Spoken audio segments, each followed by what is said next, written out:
Hi hello నమస్తే welcome to our channel. నేను మీ anchor పప్పు. ఈ రోజు మనతోని స్పెషల్ గెస్ట్ ఉన్నారండి. ఆ గెస్ట్ ఎవరో కాదు, శివరుద్ర సాధు గారు మనతోని ఉన్నారు. చాలా సమస్యలు ఉంటుంటాయి, చాలా మందికి పరిష్కారాలు కూడా దొరకవు. ఇది అవునా కాదా అన్న సందేహాల్లో ఉంటారు. కొన్ని సందేహాలు ఉన్నాయి, అది ఇప్పుడు శివరుద్ర సాధు గారిని అడిగి తెలుసుకునే ప్రయత్నిద్దాం. నమస్తే. నమస్కారం మిత్రమా. ఎలా ఉన్నారు? ధర్మ రక్షణలకై సృష్టిలో జరిగే అన్ని కార్యక్రమాలకై తిరుగుతూనే ఉన్నాం మిత్రమా. ఓకే. అంటే ఈ వేషధారణ దేనికోసం సార్? ఇది ప్రజలను మోసం చేయడానికా? మంచి ప్రశ్న అడిగారు. సహజంగా చూడండి, కర్మ సిద్ధాంతం ఇది. మనం వేషాధారణ విషయానికి వచ్చి మాట్లాడితే చాలామందిని మోసం చేసే సందర్భాలు కనబడుతూ ఉన్నాయి. అసలు దుస్తులే లేని రోజుల గురించి మనం వెళ్ళి వెనక్కి చూస్తే ఈ దుస్తువులను బట్టి మనిషిని డిసైడ్ చేస్తున్నారు. మీరు టీ షర్ట్ వేసుకున్నారు ఇప్పుడు కాబట్టి ఒక ఫ్యాషన్ వేలో చూస్తారు. ఇప్పుడు నేను ఇలా వేసుకున్నాను కాబట్టి నన్ను ఒక సాధువు అని చూస్తారు. అదే ఇప్పుడు మీరు నన్ను అడిగిన ప్రశ్న ఏంది, చాలామందిని మోసం చేస్తున్నారు కదా స్వామి అని అడిగితే, నిజమే, చాలామంది మోసపోతున్నారు.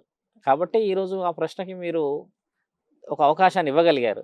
కానీ ఈ వేషాధారణని చూసి మోసపోయే అవకాశం ఇచ్చింది కూడా ప్రజలే.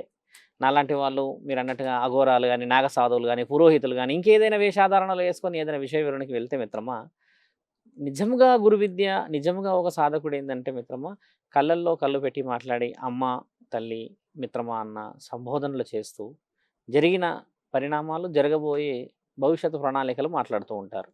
అలాంటివి కాకుండా లేనిది ఉన్నట్టుగా చెప్పి, ఉన్నది లేనట్టుగా చెప్పేసేసి మోసాలు చేస్తే మోసాలు పోయిన వాళ్ళు చాలామంది ఆడవాళ్ళు, కుటుంబాల్లో ఉన్న మగవాళ్ళు, చాలామంది యువతీ యువకులు ఉన్నారు.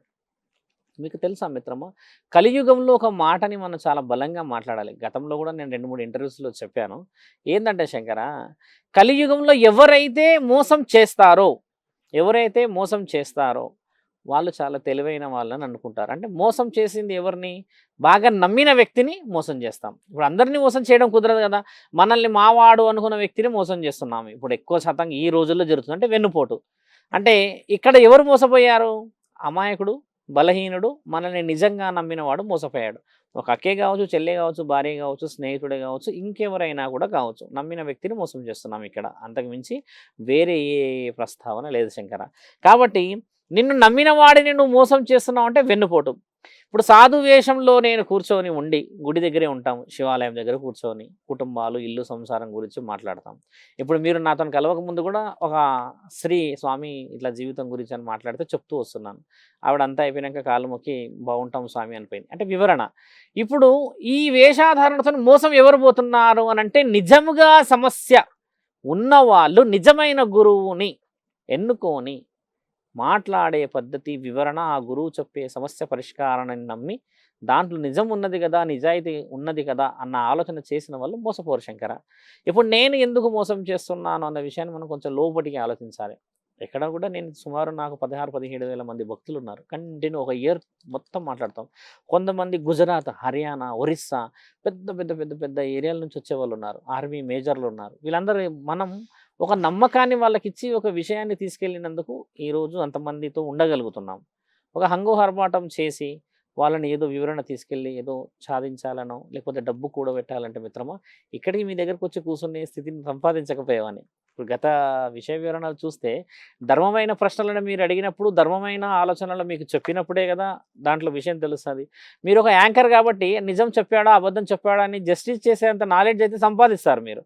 కాబట్టి ఏంటంటే మిత్రమా, ఒక వేషాధారణ ఈయన మోసం చేస్తున్నాడా, లేకపోతే ఈయన విద్యతోని వేరే వాళ్ళని కనికట్టు చేస్తున్నాడా అని కనిపెట్టడం కంటే ముందు అసలు ఈ వేషాధారణలో ఈయన ధర్మాన్ని ఎంతవరకు సంపాదించాడని తెలుసుకోవడం కూడా భక్తులకి చాలా అవసరం. ఒక భగవద్గీత ఉంది మిత్రమా, రాసింది మానవులే కదా. మహాభారతాన్ని రాసింది మానవ చరిత్రకు సంబంధించిన వ్యక్తులే కదా. ఇలా ఒక ఖురాన్ రాసింది ఒక ప్రవక్తే కదా. ఒక బైబుల్ రాసింది కూడా ఒక యేసుకు సంబంధించిన బిడ్డే కదా. ఇవన్నీ రాసింది మానవుడే. కాబట్టి ఈ మానవుడి చేతిలోనే మోసపోతున్నారు. ఎందుకంటే ఒక వ్యక్తి లేనిది ఉన్నట్టు, ఉన్నది లేనట్టు చెప్పుతున్నప్పుడు ఈ వేషాధారణకి చాలామంది అట్రాక్ట్ అవుతున్నారన్న ఆలోచన ఉండడం వల్ల వ్యాపారం నిమిత్తం చాలామంది కూర్చొని కూటి కోసం చేసుకుంటున్న దాంట్లో మోసాలు జరుగుతున్నాయి. వచ్చిన వాళ్ళ దగ్గర మనం ఆలోచన తక్కువ చేస్తాము, వివరణ ఎక్కిస్తాము, ఇల్లు సంసారం మాట్లాడతాము. అలాంటి ఒక శరీరం, ఈ శరీరాన్ని చూసి జై భోలేనాథ్ అని చెప్పి, జై శంకర్జీ అని చెప్పేసి శూరుద్ర సాధువు పోతున్నాడు కదా అని చెప్పిన వాళ్ళే ఉన్నారే కానీ ఇంతవరకు కనసైగలో కూడా మమ్మల్ని ఒక చెడు చూపు చూసిన వ్యక్తి లేరు ఇంతవరకు. ఎంత పెద్ద స్థాయిలో ఉన్న వ్యక్తి అయినా సరే. మేము చెప్పిన తర్వాత వాళ్ళు గాంభీర్యంగా చాలా పౌరుషంగా వచ్చిన వాళ్ళు ఉన్నారు. అన్ని వివరణ మాట్లాడినాక కొంచెం ప్రశాంతంగా అనిపించింది స్వామి అని అన్నారు. అంటే మన మాటలో ఎంతటి పవిత్రత, ఎంతటి ధర్మం ఉంటే అవతల వ్యక్తి మనసుని మనం కదిలించిన వాళ్ళం అవుతాం శంకర. నిజంగా సమస్యతోనే వస్తాడు కదా ఒక వ్యక్తి మన దగ్గరికి. నువ్వు ఆ సమస్యని రెట్టింపు చేసేస్తే ఇంకా ఆయన మనల్ని నమ్ముతాడంటారా? ఇప్పుడు బరువు ఉన్నది గుండెలో, కొంచెం బాధ ఉంది. దాన్ని అర్థం చేసుకొని తగ్గించే ప్రయత్నం చేసడమే కదా ఒక సాధు లక్షణం. ధర్మం అంటే అదే కదా శంకర. ఓకే. మీరన్నది మోసం ఎవరు చేస్తున్నారంటే నిజమైన గురువు కాకుండా నేను గురువునని చెప్పుకునే వాళ్ళు మోసం చేస్తున్నారు. అండ్ ఇప్పుడు చాలా వరకు చూస్తే గనక గత జన్మలో మనం ఏదో తప్పు చేస్తే ఈ జన్మలో మనము దానికి ప్రాప్తం అంటే ఈ జన్మలో కష్టాలు అనుభవిస్తున్నాం అంటారు. అసలు మనకు గత జన్మ ఉందా? మనకు ఒకవేళ ఇంకో జన్మ ఉంటే మనం కడుపులో ఉన్నప్పుడు తల్లి గర్భంలో ఉన్నప్పుడు మనం ఎప్పుడు ఆత్మను దాంట్లోకి వెళ్తుంది. వాస్తవమే. ఒక తల్లి గర్భం గురించి మాట్లాడుకోవాలి మనం. అంటే పరమాత్ముడు మొదట గర్వం అనేది లేదు మిత్రమా. కేవలం పరమేశ్వరుడు మాత్రమే ఉండి ఆత్మల ద్వారా ఒక మగ శరీరం, ఆడ శరీరం అనేది ఈ రోజుల్లో. కానీ ఒకప్పుడు ఆత్మలు మాత్రమే. ఆత్మలు ఏంటంటే మిత్రమా చూడండి, వాటికి దుస్తులు కనబడవు, ఆకారము శరీర భాగాలు కనబడవు, అలా గాలిలో ఒక కదలికలా కనబడుతుందంటే. అలా ఉన్న ఆ తరుణంలో మానవులు అంటే ఏదైతే గాలి, ఏదైతే ఆత్మ బలం ఉందో పరమాత్ముడు ప్రతిరోజు సాయంత్రం వచ్చి ఒక పండును తీసి దాంట్లో ఒక ఊపిరి పోసేవాడు, అంటే గాలిని పోసిన తర్వాత ఒక ఆకారానికి వస్తే ఆ ఆకారం నుంచి మీరు ఈ పని చేసుకోండి అని చెప్తున్న ఆ తరుణం మన దగ్గర రాసింది. అన్ని గ్రంథాల్లో రాసింది మిత్రమా. బైబుల్ అయినా తీసుకోండి, మీరు క్రిస్టియానిటీలో తీసుకోండి, మన భగవద్గీతలో తీసుకోండి, ఒక మానవ పుట్టుకకి అర్థం ఏముందో రాసింది. అంటే నేను మాట్లాడుతుందంటే గగనతరం. గగనతరం అనేది ఏంటంటే అబ్రబ్రహ్మలోకాన్ని రాసిన పరమాత్ముడు ఏం చేశాడు ఒక ఆడ శరీరంలో అని అన్న విషయాన్ని. పండు విషయంలో పొరపాటు చేశారు వాళ్ళు. అదేంటి, ఒక పండును తీసి ప్రతిరోజు వచ్చి ప్రాణాన్ని పోసి వెళ్తున్నాడు కదా ఈయన, అసలు ఆ పండులో ఏముందని చూసిన పొరపాటే ఈరోజు నీవు నేను ఈ శరీరాన్ని తెచ్చుకున్నాం. ఎందుకు వచ్చింది అని మీరు అడిగినప్పుడు ఆ ప్రశ్నకి ఒక ఆ శరీరం ఆ పండును చూసినప్పుడు అసలు ఏమున్నది ఈ పండు అన్న ఆలోచన చేసి దాన్ని తినేసే స్థితికి వచ్చారు వాళ్ళు. ఎందుకంటే ఒకసారి తెంపిన ఆ పండుని మళ్ళీ అక్కడ పెట్టలేము కదా శంకర. అంటే కనబడకుండా చెయ్యాలన్న ఒక ఆ కుతూహలం. ఆ పండు పైన ఉన్న పొర అంతా ఒక గాలి తింటే ఇంకో గాలి లోపల పొర అంతా తినేసింది. రాననే వచ్చాడు పరమాత్ముడు, ఏమని అడిగాడు, ఏంది ఏదో మార్పులు చేర్పులు జరిగాయి ఇక్కడ అంటే, లేదు లేదనంటే ఇకపై నేను రావాల్సిన అవసరం లేదు, మీరే అన్ని విషయాలు మీరు చేసుకోవచ్చు అన్న చిన్న వర్డ్ కూడా ఏమని చెప్పాడంటే, లేదు మీరు ఎలా ఎలా అంటారు స్వామి అని అన్న ఆ తరుణాన్ని వివరించాడు పరమాత్ముడు. ఏమని వివరించాడు, మీరు ఏం తిన్నారు అన్న ఆ తరుణంలో పై పండు తిన్నాము, అదే పైన ఉన్న పొర, మీరేం తిన్నారు అని అంటే నేను లోపటి పొర మొత్తం తినేసాను. ఆ తరుణమే ఈ గర్భధారణకి కారణం కూడా అయ్యింది. అప్పుడు నీవు గర్భాన్ని ధరించడానికి అర్హతను సంపాదించావు అంటారు. అంటే పై పొర తిన్నది కాబట్టి గర్భం బయటికి వస్తుంది చూడండి, లోపటిది తిన్నాడు ఇంకొక గాలి కాబట్టి వీర్యం అనేది శరీరం లోపట ఉంటుంది. మీరు ఎప్పుడైనా గమనించారా, 9 నెలలు మోసిన ఆ తల్లికి బిడ్డని కొట్టినా తిట్టినా సెన్స్ మీద బాగా ప్రేమ ఉంటుంది. మరి తండ్రి మోయలేడు కదా, ఎందుకు ప్రేమ ఉంటుంది? ఉంటది. ఎందుకు ప్రేమ ఉంటుంది అన్నట్టు గమనించి చూస్తే మిత్రమా, ఈయన కూడా శరీరంలో మోస్తాడు కదా, ఈయన ద్వారానే కదా తల్లి గర్భంలోకి వెళ్ళింది కాబట్టి ఆ యొక్క ఫీలింగ్, ఆ యొక్క సెన్స్ అనేది తండ్రికి కూడా ఉంటుంది. అలా పరమాత్ముడి ద్వారా పుట్టిన పుట్టుక ఈ మానవ జన్మ. అప్పటి నుంచి మొదలైన ఇంకా ఆడవాళ్ళు సిగ్గుపడడము, మగ అన్న ఒక శరీరం ఆడ మగ వచ్చి వచ్చి వచ్చి వచ్చి ఈరోజు మీరన్న ఒక జన్మ రహస్యాన్ని పరమాత్ముడి గురించి మాట్లాడుకున్న తరుణం వచ్చింది. కాబట్టి ఏమని చెప్పాలంటే మిత్రమా, ఆ రోజు నుంచి వస్తూ వస్తూ వస్తూ వస్తూ వస్తూ ఒక జీవితంలో ఒక వృక్షం అంతా అంటే వంశం అభివృద్ధి చెందుతూ చెందుతూ వచ్చింది కదా.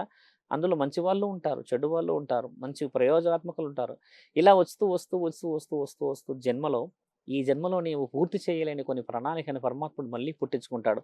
ఉదాహరణకి ఏదైనా ప్రణాళికలో నీవు అప్పుతోని మొదలు పెడదాం. అప్పు అనేది ఉన్నది అని అంటే అప్పు తీర్చేది ఎవరు శంకర? ఆడపిల్ల ఎప్పటికైనా కడుపు దాటే వెళ్తుంది. ఇది మన సంప్రదాయం కదా, ఎక్కడైనా చూసుకోవచ్చు. మగవాడైతే ఖచ్చితంగా వంశోద్ధారకుడు కాబట్టి వంశాన్ని ఉద్ధరించడానికి ఇంట్లో ఉంటాడు కాబట్టి తండ్రి తర్వాత బాధ్యతని కుమారుడు తీసుకుంటాడు అనేది మన తరుణం. అందరికీ నమ్మకం. కాబట్టి అలా వస్తూ వస్తూ వచ్చిందే మీరన్న పునర్జన్మ, ఈ జన్మకి మనం రాసుకున్న రాత. కాబట్టి ఖచ్చితంగా మీరు అన్నది ఒక జన్మ తర్వాతే మళ్ళీ ఈయన గారు మళ్ళీ పుట్టాలి ఒక వ్యక్తి అని అంటే పరమాత్ముడు మళ్ళీ అదే వంశంలో అదే అంకుశంలో నిన్ను పుట్టించుకొని జన్మకు సంబంధించింది ఒక గుడే కావచ్చు, నమ్మకమే కావచ్చు, మాటే కావచ్చు, మర్యాదే కావచ్చు, బాధ్యతే కావచ్చు, కన్యాదానమే కావచ్చు, నీ ద్వారా మళ్ళీ చేయిస్తాడు. కాబట్టి పునర్జన్మ ఉండడం వల్లనే ఈ జన్మలో నువ్వు చేసిన పుణ్యమైన ఫలాల వల్లనే అవతల మళ్ళీ పుట్టాలా వద్దా అనేది నిర్ణయించేవాడే పరమాత్ముడు. దీంతో భాషకి ఇది ఇక్కడ మతంతో సంబంధం లేదు మిత్రమం, కేవలం శరీరంతో మాత్రమే. ఆడ మగ రుణంలో ఉంటేనేమో కొడుకు, రుణంలో లేకుండా బాధ్యతలు మహారాజులాగా ఒక ఇంటిని ఒక వంశాన్ని కాపాడాలంటే బిడ్డ పుడతారని చెప్తారుగా పెద్దవాళ్ళు. అవును. మహారాజు అంటారు, లేదంటే కొడుకు పుడితే అదృష్టం ఉండాలంటారు. ఇలా కొన్ని ఉన్నాయి. ఏదున్నా చూడండి, కొడుకు విషయం వచ్చేసరికి రుణ బాధ్యతలు, బిడ్డ విషయం వచ్చేసరికి ఆ రుణ బాధ్యతలు చాలా ఎక్కువ అవుతాయి. కాకపోతే ఒక సమయం వచ్చినప్పుడు ఆడబిడ్డ కన్యాదాన రూపంలో బయటికి వెళ్ళిపోతుంది. అంటే తరుణం మారింది కదా ఇక్కడ. ఈ విషయ వివరణను మనం వెనక్కి తీసుకున్నప్పుడే మీరు అన్నట్టుగా ఖచ్చితంగా అన్ని విషయ వివరణలకు వెళ్తే పుణ్యం కొద్దీ పురుషార్థం. నిన్ను కాపాడడానికి ఒక పురుషుడు పుట్టాడే అనుకుందాం. నిన్ను మోసేది సహజంగా చూస్తే మగ పిల్లవాడు తీసుకెళ్తాడు. అంటే పున్నమ నరకాల నుంచి కాపాడేవాడు కొడుకు. ఎందుకంటే నువ్వే ఆలోచించు శంకర, నలుగురిని కన్నావు అనుకో, అందులో నలుగురు కొడుకులు ఉన్నారనుకోండి. ఈ నలుగురు మా నాన్న చేసిన 40 కోట్లో 50 కోట్లో ఒక అప్పు ఉంది అనుకుందాం. నమ్మకంతోని తండ్రి కాలం చేసిన ఆ సందర్భాన్ని ఈ నలుగురు మోసి మేమున్నాం నాన్న అన్నప్పుడు ఆయన ఆత్మ శాంతిస్తుంది కదా. అదే ఈ నలుగురు కొడుకులు ఎందుకని చేతులు ఎత్తేస్తే ఆ యొక్క రుణం అనేది, ఆ తండ్రి రోదన అనేది వీళ్ళపై ఉంటుంది కదా. అందుకని ఏంటంటే కొడుకు ఉండడం వల్ల పున్నమ నరకాలు, అంటే పున్నమ అంటే ఏంది, పుణ్యము, నరకాలు అని అంటే నరకం, అంటే మంచి చెడుని కూడా కాపాడగలే స్థితిగతులు కొడుకుకి. మరి బిడ్డకి ఎలా ఉంటుంది స్వామి, ఈ రోజుల్లో బిడ్డలే పుట్టిన వాళ్ళు కూడా ఉన్నారు కదా అని అంటే, గత జన్మలో చేసుకున్న పుణ్య కార్యక్రమాలకి వీళ్ళకి ఏ రుణాలు లేకుండా కేవలం ఆడబిడ్డల్ని పుట్టించి వంశోద్ధారకులు ఇచ్చేసి ఈ జన్మకి వీళ్ళని చాలించేస్తాడు. ఇంకా మళ్ళీ మరో జన్మకు పుట్టించుకోలేడు. కాబట్టి ఏంటంటే ఒక కొడుకు పుట్టాడు అని అంటే నీకు మరో జన్మకు ఇంకో ఆస్కారం ఉందా, లేదా గత జన్మలో నీవు పాప ప్రాయశ్చిత్తానికి పుణ్యం చేసావా, లేకపోతే ఇంకేదైనా బలమైన కారణాల చేతిలో నీవు ఉన్నావా, దాన్ని మోయడానికి ఈయన పుట్టాడా, ఈయన తర్వాత ఇంకో తరం వస్తుందా అనేది ఇది శాస్త్ర గ్రంథాల్లో రుజువు చేయబడింది శంకర, ఖచ్చితంగా రుజువు చేయబడింది.